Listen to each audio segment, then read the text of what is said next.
Hi! இன்னைக்கு நம்ம பார்க்க போறது கல்யாணத்தோட விலாக் தான் பார்க்க போறோம். ஃபர்ஸ்ட் டே வந்து அதாவது 10th டே வந்து பந்தக்காலெல்லாம் நட்டாச்சு. அது லாஸ்ட் வீடியோல நீங்க பார்த்துருப்பீங்க. பார்க்காதவங்க போய் செக் பண்ணி பாருங்க. பந்தக்கால் நட்டு முடிச்ச கையோடயே வந்து நலங்குமே வச்சாச்சு. நலங்கு வச்ச கையோட ஈவினிங் அம்மா நலங்கு வச்சுட்டாங்க. ஸோ பந்தக்கால் வந்து பார்த்தீங்க அப்படின்னா 4:00லேருந்து 6:00க்குள்ளே முடிஞ்சது. அது முடிஞ்ச கையோட வந்து நான் அவனுக்கு பச்சை பருப்பும் எண்ணெயும் வச்சு நலங்கு வைக்க சொன்னாங்க. ஸோ அதையுமே முடிச்சுட்டாங்க. அன்றைக்கி ஈவினிங்கே வந்து ஃபர்ஸ்ட் நலங்கு அம்மா நலங்கு வைக்கணுன்னாங்க. அதையும் வச்சு முடிச்சுட்டாங்க. அடுத்த நாள் வந்து பார்த்திங்க அப்படின்னா என்னோடய நலங்கு நான் தான் நலங்கு வச்சேன். அதாவது 11th டே அன்றைக்கி நான் நலங்கு வச்சேன். நம்ம நலங்கு வைக்கிற டைமிங் வந்து பார்த்திங்க அப்படின்னா 8:00 மேலே போயிடுச்சு. ஏன்னு கேட்டிங்கன்னா நிறைய வேலை. அம்மா வந்து நிறைய இன்விடேஷன் வைக்காத விட்டுட்டாங்க லோக்கல்லலாம். ஸோ அவங்கள எல்லாரையும் நம்ம கூட்டிகிட்டு போயிட்டு வைக்கிறதுக்குள்ளே கொஞ்சம் இல்லை ரொம்பவே லேட் அதிகமாகிடுச்சு. ஸோ அதுக்கப்புறமா தான் வைக்க ஆரம்பித்தோம். லேட்டாக வச்சாலும் ரொம்ப சூப்பராக வச்சேன் நான் நினைக்கிறேன். ஏன்னா எனக்கு பிடிச்ச மாதிரியும் என்னால் முடிஞ்ச அளவுக்கும் நான் நல்லாவே வச்சுருந்தேன். அடுத்த நாள் வந்து பார்த்திங்கன்னா ஃப்ரைடே ஆக்சுவலாக அக்கா வைக்கிற மாதிரி இருந்தது. பட் அக்கா வந்து அன்றைக்கி வைக்கலை. ஏன்னு பார்த்திங்கன்னா எப்பயும் போல தான் பசங்க நம்ம சொல்கிற பேச்சை கேட்கவே மாட்டானுங்கள. அது எந்த கிட்ஸாக இருந்தாலும் அதே மாதிரி தான் இவனும். இப்போ போயிட்டு வந்த போனவன் தான் 10:00 மேலே ஆயிடுச்சு, வரவே இல்லை. ஸோ அதுக்கு மேலே நம்ம நலங்கு வைக்க வேணான்னு சொல்லி விட்டுட்டோம். அதனால் வந்து சனிக்கிழமை வைக்க ஆரம்பிச்சிட்டோம். சனிக்கிழமை பார்த்திங்க அப்படின்னா நம்ம அன்றைக்கி ஈவினிங்கே வந்து ரெசார்ட்டுக்கு கிளம்புற மாதிரி இருந்தோம். அதனால் வந்து அன்றைக்கே எல்லாருமே வைக்க ஆரம்பிச்சிட்டாங்க. எல்லாருமேனா அக்கா, சித்தி, மாமா எல்லாருமே வைக்க ஆரம்பித்தாங்க. ஸோ அவங்களோட வீடியோஸ் எல்லாருமே என்கிட்ட என்னால் கலெக்ட் பண்ண முடியல. ஏன்னா சரியான ஒர்க்கு இருந்தது. அதனால் என்னால் வீடியோவும் எடுக்க முடியல.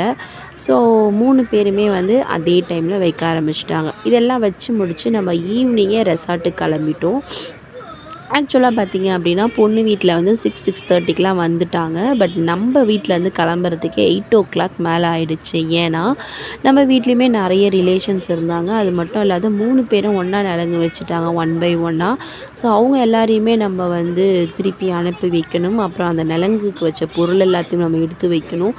நலங்கு வைக்கிறதுக்கு வந்து மாமா நலங்குன்றதுனால கொஞ்சம் நிறைய பேர் வர ஆரம்பிச்சிட்டாங்க. ஸோ அவங்க எல்லாரையும் நம்ம அப்படியே விட்டுட்டு வர முடியாதுல்ல. அதெல்லாம் கம்ப்ளீட்டாக முடிச்சா தானே வர முடியும். ஸோ வரத்துக்குமே லேட் ஆகிடுச்சு. ஸோ இது கொஞ்சம் ஒரு சின்ன குறையாக இருந்தது. ஏன்னா நம்ம பொண்ணை போய் ரிசீவ் பண்ண முடியல. அது வந்து இன்னுமே கொஞ்சம் கஷ்டமாக இருக்குது. பட் என்ன பண்ணுறது, ஏதாச்சும் ஒரு மிஸ்டேக் நடக்க தானே செய்யும். அதே மாதிரி தான் இதுவும் நடந்தது. ஸோ லைட் செட் எல்லாம் போட்டாச்சு, நாங்களும் கிளம்பிட்டோம். நைட்டு வேறு பார்த்திங்க அப்படின்னா ஒரு 8:30க்கு மேலே ஆகிடுச்சு. வந்தவுடனே நல்ல சாப்பாடு சூப்பராக இருந்தது. எல்லாத்தையுமே சாப்பிட்டு முடிச்சாச்சு. இதுதான் ஸ்டேஜில் வந்து டெக்கரேஷன் பண்ண ஸ்டார்ட் பண்ணிட்டாங்க. ஸோ இதில் வந்து பார்த்திங்க அப்படின்னா இந்த ரெசார்ட்டில் குறை சொல்கிறதுக்கு எந்த இடமும் கிடையாது, எதுவுமே கிடையாது. ஏன்னா நம்ம முந்தின நாள் நைட்டே போயிட்டோம். அதாவது வந்து சனிக்கிழமை நைட்டே போயிட்டு எல்லாருக்கும் ரூம் எடுத்துட்டோம்.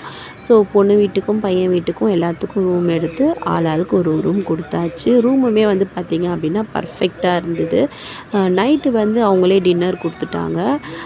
சப்பாத்தி, ஃப்ரைட் ரைஸ், அந்த மாதிரி இட்லி, அது இதுன்னு சொல்லி சூப்பராக இருந்தது. நாம் கொஞ்சம் லேட்டாக போனதுனால எங்களுக்கு கொஞ்சம் கம்மியாக தான் கிடச்சிது. பட் அது எல்லாமே ஃபுல்லாக தான் இருந்தது. ஸோ ஃபஸ்ட் டே போயிருந்தோம் அப்படின்னா நிறைய விஷயம் கிடச்சிருக்கும் அப்படின்னு நான் நினைக்கிறேன். இதுதான் வந்து மார்னிங் லொக்கேஷன். நம்ம உள்ளே வந்த உடனே இந்த மாதிரி ஒரு ரெசார்ட்டில் சின்ன இடமா இருந்தது. பட் இங்கே தான் வந்து நமக்கு நைட்டு சாப்பாடு கொடுத்தாங்க. இது எல்லாமே வந்து பார்த்திங்க அப்படின்னா பின்னாடி இருக்க பார்க்கிங் பிளேஸு. இந்த இடத்த எல்லாமே வந்து ரொம்ப சூப்பராக இருந்தது. நம்ம வந்து எங்கேயாச்சும், அதாவது மேபி நம்ம இப்போ சத்திரத்துலேயோ இல்லை கோவில்லையோ நம்ம மேரேஜ் வச்சுருந்தாலும் இந்த அளவுக்கு ஒரு காமான ஒரு மேரேஜ் நடந்திருக்குமா கேட்டிங்க அப்படின்னா எனக்கு கண்டிப்பாக தெரியல. ஏன்னா நான் இது வரைக்குமே இந்த மாதிரி ரெசார்ட்டுக்கு எந்த மேரேஜ்க்கும் போனதில்லை. ஸோ ஃபர்ஸ்ட் டைம் நாங்கள் அதை பண்ணியிருக்கோம். எப்படி இருக்கும் அப்படின்றது எங்களுக்கு தெரியாது. ரொம்ப ஃபர்ஸ்ட் டைம் ரொம்ப புதுசாக இருந்தது எங்களுக்குமே. நல்லபடியாக நடக்கணும்னு மட்டும் தான் நினச்சோம். அதே மாதிரி நல்லபடியாக நடந்தது.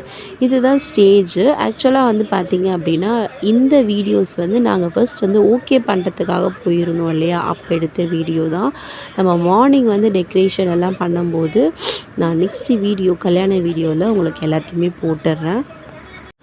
ஸோ நைட்டுமே நல்ல சாப்பாடு, காலையிலையுமே சூப்பரான டிஃபனுமே கொடுத்துருந்தாங்க.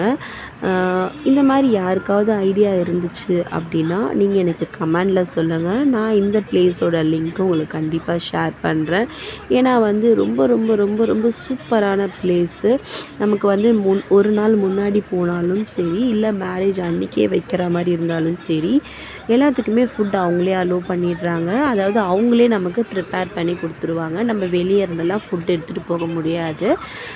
நம்ம ஜாலியாக வந்து மேரேஜும் பண்ணிவிட்டு ரூம் எடுத்து ரெஸ்ட்டும் எடுத்துகிட்டு நல்லா வந்து ஸ்விம்மிங் பூலில் சூப்பராக விளையாடிட்டு எல்லாமே ரொம்ப அழகாக பண்ணலாம்.